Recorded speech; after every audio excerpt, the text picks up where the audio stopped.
All right, so here we are at Maria Hernandez Park. The park is really important for the history of Bushwick as a whole, and it serves as a microcosm for the history of the neighborhood. So in order to understand Maria Hernandez Park, it's important to talk about the history of Bushwick. Although Bushwick was originally a Dutch farming town called Bushwick, in the 1840s the area experienced a flood of German immigrants. In 1854, the town officially became a part of the borough of Brooklyn, and development and industrialization in the area began, catalyzed by the 1888 opening of an elevated train line running straight to Manhattan. The lush farmland quickly gave way to city blocks and more industrial businesses. To provide a family and community-friendly space, the town bought the land for Maria Hernandez Park, originally called Bushwick Park, from several private landowners, one of them being Phineas T. Barnum, who founded the Barnum and Bailey Circus. After extensive landscaping, in 1896, Bushwick Park opened and became a social hub for local residents, hosting many recreational events such as 4th of July celebrations, croquet matches, and baseball games. Throughout the 20th century, new installments were added to the park, such as new sliding boards, a sandbox, swing sets, and a softball field with bleachers in the late 1930s, and at least 3 more basketball courts and improved drainage and plumbing systems in the 1970s. During this time, other groups were establishing enclaves in Bushwick, the most prominent ethnic groups being Italian, African American, Puerto Rican, and Dominican.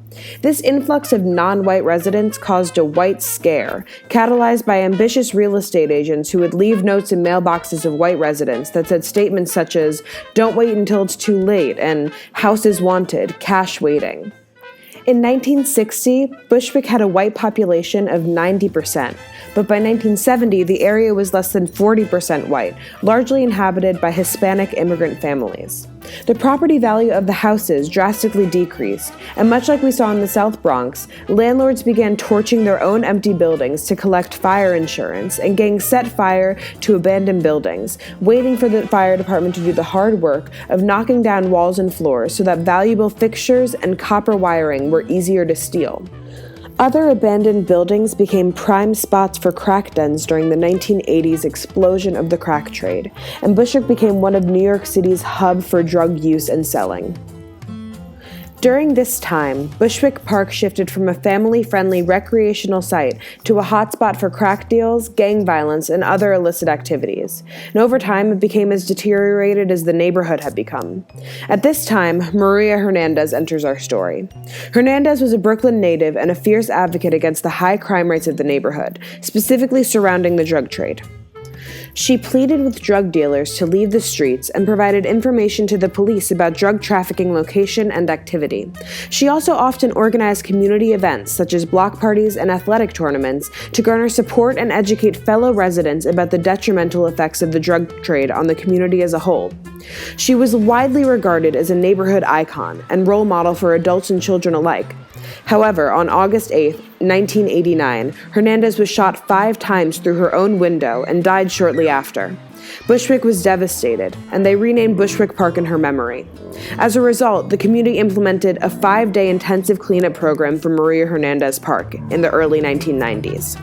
Volunteers removed broken glass, debris, and graffiti, repaired and painted benches and fencing, restored the ball field, and cleaned the sewer line. This revitalization of Maria Hernandez Park actually cleaned up a lot of the crime that was happening in Bushwick, subsequently making the neighborhood quote-unquote desirable. The subsequent increase in property value that came from this revitalization has caused an influx of non-local residents to move to the area. Maria Hernandez Park has served as a microcosm for the changes that Bushwick has gone throughout its history, and that remains true today. Walking through the park, while it's still inhabited by mostly local residents, there is spotty gentrification occurring, just like in the neighborhood itself.